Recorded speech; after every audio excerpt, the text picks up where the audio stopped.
Hi, I wanted to make a video on the some basic guitar tips for beginner guitar players. Yep. Um, okay, this is kind of assuming you've got some basic chords up here going on.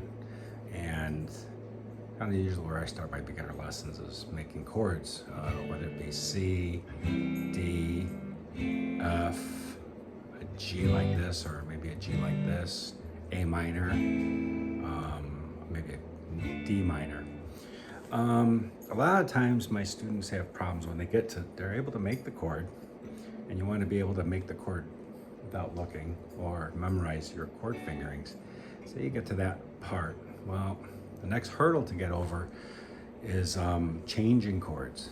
And what I found after many years of teaching and playing guitar is one of the finger shapes that appears a lot is this second finger. Let's say the second finger on the bottom string, third finger on the B string.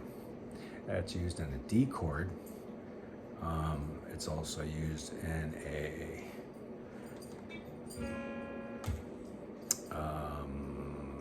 B flat minor, or you could say if we move it up two strings to a G and a D, it's used in an F. It's used in a C. We move it up two strings, and a D, a G with your pinky down here. So these two fingers have to move together. Best buds, best friends, whatever you want to call it. So maybe a little exercise before you start playing is popping over to different string sets together. In other words, you want to avoid this little spider move, but try this, because these two have to work in unison.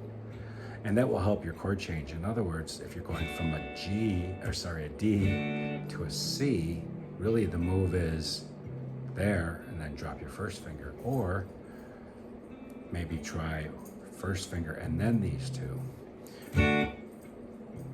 That might make it a little bit easier for you to navigate. Just because moving three haphazardly is, boom, boom, boom, it's a little bit too old. You want to move it kind of instantaneously. Another one is your F to a C. Once again, those two are moving together. So maybe move those first and then move this, make it a two-part maneuver, and that'll help you kind of start to get that whole movement down, rather than move this and then this, and then it makes it two moves instead of one. So boom, and then come up, instead of trying to do everything at once, which is actually the goal, to move everything at once. But just realize these two fingers are together. Let's see, what else have we got?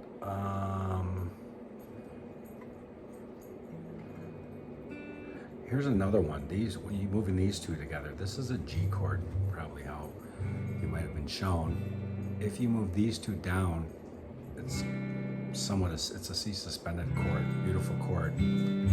If you're having trouble with guitar changes where it goes G to a C, try this for right now. It might work. And at least you'll start to get these two together. Here's another one, going from C to a D.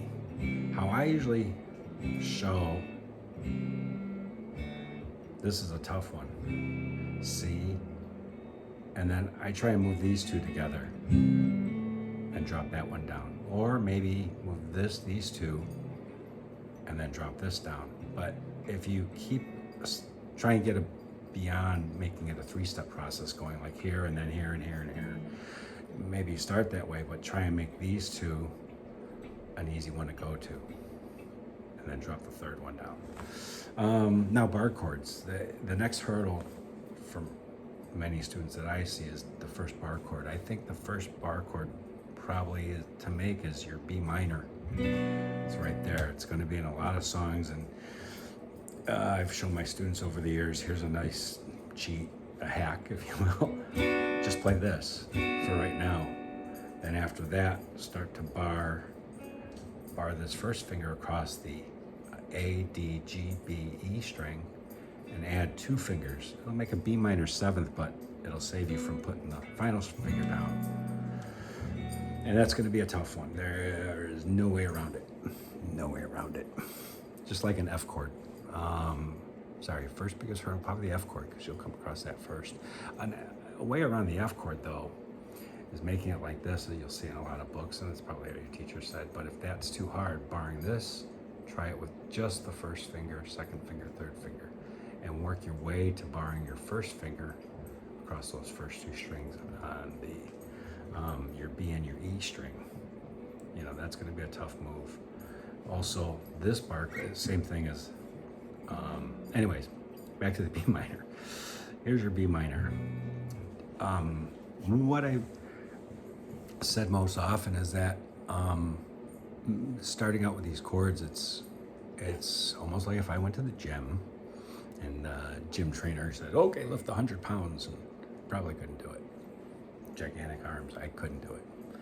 But if I lifted 25 pounds every day for a month, probably by the end of that month I could lift 100 or more. So what I would recommend is don't get frustrated, because nobody can do this. Even the guy at the gym that can lift 100 pounds cannot do this. I almost guarantee it. Because he has no muscles in his fingers. And he would have to build them just like you're building it right now. So every day, first thing to do, just try and make that B minor chord. Now maybe it's gonna sound like that. All your strings aren't played, but little by little, all your fingers will start to gain strength, and eventually it'll sound good. Anyways, after you get to the B minor, the next step is moving everything up 1 string. E string for the first finger, 3rd finger on the 4th fret, 4th finger on the A string, and then 4th finger on the 4th fret of the D string. 2nd finger is going to be on the G string on the 3rd fret. Actually, and you could scoot this over here to your 1st fret, or an easier way would be on the 3rd fret. It's going to be harder as we go this way on the neck.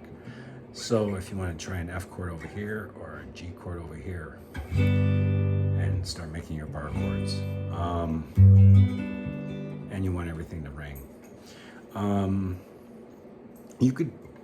You could just get by with all these chords, A, so on and so forth. All your chords down here, but if you want to start to get further along on guitar, you've got to conquer the bar chords, whether it be rock, you know, or blues, making your 7th chords, taking your pinky off.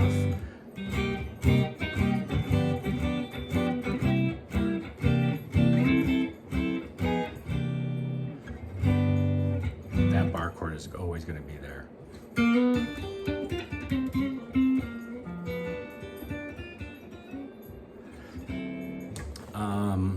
So that's it for basic tips. Let me think. No, that's basically it. Just trying to get you over the hurdle of making these chords right to begin with. All right, good luck. And remember, it's everybody who's ever played guitar has had these hurdles. So it's just a matter of practicing over and over, and a little bit every day will help to build the muscles in your hand. So, all right, take care. Good luck.